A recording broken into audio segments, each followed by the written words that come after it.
ആയിരക്കണക്കിന് വർഷങ്ങളായി മനുഷ്യരാശി തിരയുന്ന ആ വലിയ രഹസ്യം, അതായത് നോഹയുടെ പെട്ടകം ഇന്നും എവിടെയെങ്കിലും അവശേഷിക്കുന്നുണ്ടോ എന്ന ചോദ്യം ശാസ്ത്രലോകത്തെയും വിശ്വാസികളെയും ഒരുപോലെ അമ്പരപ്പിക്കുന്ന ഒന്നാണ്.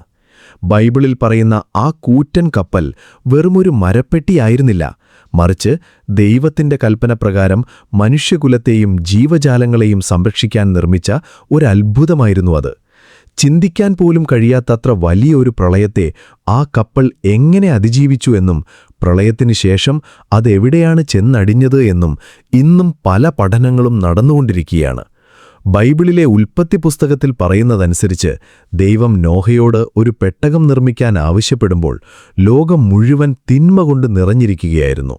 അന്നത്തെ ആളുകൾ നോഹയെ പരിഹസിച്ചു കാണും. കാരണം ഒരു തുള്ളി മഴ പോലും കാണാത്ത കാലത്താണ് നോഹ മലമുകളിൽ ഒരു കൂറ്റൻ കപ്പൽ പണിതത്. ഗോഫർ മരം കൊണ്ട് നിർമ്മിച്ച അകത്തും പുറത്തും കീറിട്ട മെഴുകിയ ആ പെട്ടകത്തിന് ഏകദേശം 450 അടി നീളവും 75 അടി വീതിയും 45 അടി ഉയരവുമുണ്ടായിരുന്നുവെന്ന് കണക്കുകൾ പറയുന്നു. ഇന്നത്തെ കാലത്തെ ഒരു വലിയ വിമാനവാഹിനി കപ്പലിനോട് ഇതിനെ താരതമ്യം ചെയ്യാം. നോഹയുടെ പെട്ടകത്തെക്കുറിച്ചുള്ള ഏറ്റവും വലിയ ആകാംക്ഷ അതെവിടെയാണ് ഇരിക്കുന്നത് എന്നതാണ്. ബൈബിൾ കൃത്യമായി പറയുന്നുണ്ട്, പ്രളയജലം ഇറങ്ങിയപ്പോൾ പെട്ടകം അരാരാത്ത് പർവ്വതനിരകളിൽ ഉറച്ചു എന്ന്. ഇന്നത്തെ തുർക്കിയിലുള്ള അരാരാത്ത് മലനിരകളിൽ പല കാലങ്ങളിലായി നടന്ന പര്യവേക്ഷണങ്ങൾ ഞെട്ടിക്കുന്ന പല വിവരങ്ങളാണ് പുറത്തുവിട്ടിരിക്കുന്നത്. 1959 തുർക്കിയിലെ ഒരു ആർമി ക്യാപ്റ്റൻ എടുത്ത ഏരിയൽ ഫോട്ടോഗ്രാഫുകളിൽ കപ്പലിന്റെ ആകൃതിയിലുള്ള ഒരു വലിയ ഘടന കണ്ടെത്തുകയുണ്ടായി. ഇത് ദുരുപ്പിനാർ സൈറ്റ് എന്നാണ് അറിയപ്പെടുന്നത്. റോൺ വൈറ്റ് എന്ന പ്രശസ്തനായ ഗവേഷകൻ ഇവിടെ നടത്തിയ പഠനങ്ങളിൽ പെട്ടകത്തിന്റെ അവശിഷ്ടങ്ങൾ എന്ന് വിശ്വസിക്കാവുന്ന പെട്രിഫൈഡ് വുഡ് അഥവാ കല്ലായി മാറിയ മരക്കഷ്ണങ്ങൾ കണ്ടെത്തിയിരുന്നു. ഇതിൽ ശ്രദ്ധേയമായ കാര്യം, ഈ മരക്കഷ്ണങ്ങളിൽ അക്കാലത്തുപയോഗിച്ചിരുന്ന ലോഹ ആണി അഥവാ റിവറ്റുകളുടെ സാന്നിധ്യം കണ്ടെത്തി എന്നതാണ്. ഇത് പ്രകൃതിദത്തമായ ഒരു പാറയല്ല, മറിച്ച് മനുഷ്യനിർമ്മിതമായ ഒരു ഘടനയാണെന്ന് തെളിയിക്കുന്ന പല സൂചനകളും അവിടെ നിന്നും ലഭിച്ചിട്ടുണ്ട്. കടലിൽ നിന്നും ഏകദേശം 6000 അടി ഉയരത്തിൽ എങ്ങനെയാണ് ഒരു കപ്പലിന്റെ ആകൃതിയിലുള്ള ഈ രൂപം വന്നത് എന്നത് ഇന്നും ശാസ്ത്രത്തിനു മുന്നിലെ വലിയൊരു ചോദ്യചിഹ്നമാണ്. ഈ പെട്ടകം നിർമ്മിക്കാൻ ഉപയോഗിച്ച സാങ്കേതിക വിദ്യ അന്നത്തെ കാലത്തേക്കാൾ എത്രയോ മുന്നിലായിരുന്നു എന്ന് വേണം കരുതാൻ.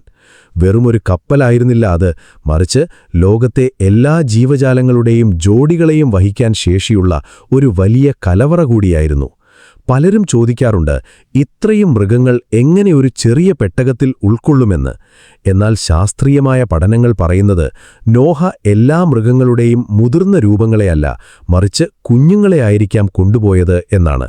അതുവഴി സ്ഥലപരിമിതി കുറയ്ക്കാനും ഭക്ഷണത്തിന്റെ ആവശ്യം നിയന്ത്രിക്കാനും കഴിഞ്ഞിട്ടുണ്ടാകും.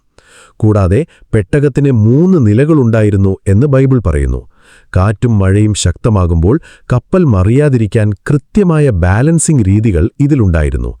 ആധുനിക കപ്പൽ നിർമ്മാണ രംഗത്തെ വിദഗ്ധർ പോലും നോഹയുടെ പെട്ടകത്തിന്റെ അളവുകൾ ഏറ്റവും സുരക്ഷിതമായ അനുപാതമാണെന്ന് സമ്മതിക്കുന്നുണ്ട്. അരാരാത്ത് പർവ്വതത്തിൽ നിന്ന് ലഭിച്ച മറ്റൊരു വലിയ തെളിവ് ആങ്കർ സ്റ്റോണുകൾ അഥവാ കപ്പൽ നങ്കൂരമിടാൻ ഉപയോഗിക്കുന്ന വലിയ കല്ലുകളാണ്. ഇവയിൽ കുരിശിന്റെ അടയാളങ്ങളും പഴയകാല ലിപികളും കൊത്തിവെച്ചിട്ടുണ്ട്. പ്രളയസമയത്ത് കപ്പലിന്റെ ദിശ നിയന്ത്രിക്കാനും സ്ഥിരത നിലനിർത്താനും ഇത്തരം വലിയ കല്ലുകൾ ഉപയോഗിച്ചിട്ടുണ്ടാകാം എന്നാണ് ഗവേഷകർ കരുതുന്നത്. വിശ്വാസികൾക്ക് ഇത് വെറുമൊരു പുരാവസ്തു ഗവേഷണമല്ല, മറിച്ച് ദൈവത്തിന്റെ വാഗ്ദാനത്തിന്റെ അടയാളമാണ്. പ്രളയത്തിനു ശേഷം നോഹ പെട്ടകത്തിൽ നിന്ന് പുറത്തിറങ്ങിയപ്പോൾ ആകാശത്ത് കണ്ട മഴവില്ല് ഇനി ഒരിക്കലും ലോകത്തെ പ്രളയം കൊണ്ട് നശിപ്പിക്കില്ല എന്ന ദൈവത്തിന്റെ ഉടമ്പടിയായിരുന്നു.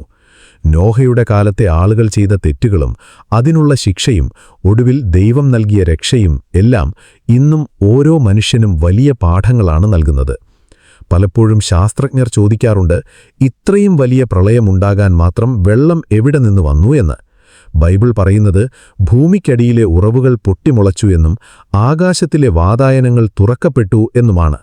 അടുത്തിടെ നടന്ന ഭൗമശാസ്ത്ര പഠനങ്ങളിൽ ഭൂമിയുടെ ഉപരിതലത്തിനടിയിൽ സമുദ്രങ്ങളിലേതിനേക്കാൾ 3 ഇരട്ടി അധികം വെള്ളം സംഭരിക്കപ്പെട്ടിരിക്കുന്നു എന്ന് കണ്ടെത്തിയിട്ടുണ്ട്. ഇത് നോഹയുടെ പ്രളയത്തെക്കുറിച്ചുള്ള ബൈബിൾ വിവരണങ്ങൾക്ക് കൂടുതൽ ബലം നൽകുന്നു. മാത്രമല്ല, ലോകത്തിലെ ഭൂരിഭാഗം സംസ്കാരങ്ങളിലും, അത് ഇന്ത്യയിലെ മനുവിന്റെ കഥയാകട്ടെ അല്ലെങ്കിൽ മെസപ്പൊട്ടാമിയയിലെ ഗിൽഗാമിഷ് കഥയാകട്ടെ, എല്ലാറ്റിലും ഒരു വലിയ പ്രളയത്തെക്കുറിച്ചും അതിൽ നിന്ന് രക്ഷപ്പെട്ട ഒരു മനുഷ്യനെക്കുറിച്ചും പരാമർശമുണ്ട്. ഇത് തെളിയിക്കുന്നത് മനുഷ്യചരിത്രത്തിൽ ഒരിക്കൽ ഇത്തരമൊരു മഹാസംഭവം നടന്നിട്ടുണ്ട് എന്നത് തന്നെയാണ്. ഇന്ന് നമ്മൾ കാണുന്ന ആ തുർക്കിയിലെ മലനിരകളിൽ മഞ്ഞുപാളികൾക്കടിയിൽ നോഹയുടെ പെട്ടകം ഇപ്പോഴും സുരക്ഷിതമായി ഇരിപ്പുണ്ടാകും എന്ന് വിശ്വസിക്കുന്നവർ ഒരുപാടുണ്ട്.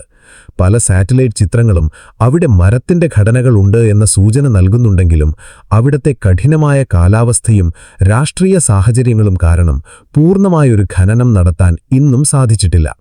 എന്നാൽ കണ്ടെത്തിയ ഓരോ ചെറിയ കല്ലും മരക്കഷ്ണവും വിരൽ ചൂണ്ടുന്നത് ഒരു മഹാസത്യത്തിലേക്കാണ്. നോഹയുടെ പെട്ടകം വെറുമൊരു രഹസ്യമല്ല, അത് അതിജീവനത്തിന്റെ കഥയാണ്. വിശ്വാസം കൈവിടാതെ ദൈവകൽപ്പന അനുസരിച്ച ഒരു മനുഷ്യനിലൂടെ ലോകം മുഴുവൻ വീണ്ടും ജീവൻ പ്രാപിച്ചതിന്റെ ചരിത്രമാണത്. നമ്മൾ ഇന്ന് കാണുന്ന ഈ ലോകവും അതിലെ ജീവജാലങ്ങളും ആ വലിയ പെട്ടകത്തിൽ നിന്ന് ഇറങ്ങിവന്നവയുടെ തുടർച്ചയാണ് എന്ന ചിന്ത തന്നെ അത്ഭുതകരമാണ്. ഇന്നും ആ പെട്ടകം അരാരാത്ത് മലയുടെ നെറുകയിൽ ഒരു നിശബ്ദ സാക്ഷിയായി നിലകൊള്ളുന്നുണ്ടാകാം. വരും തലമുറകൾക്ക് അത്ഭുതമായി ഇനിയും വെളിപ്പെടാൻ കാത്തിരിക്കുന്നു.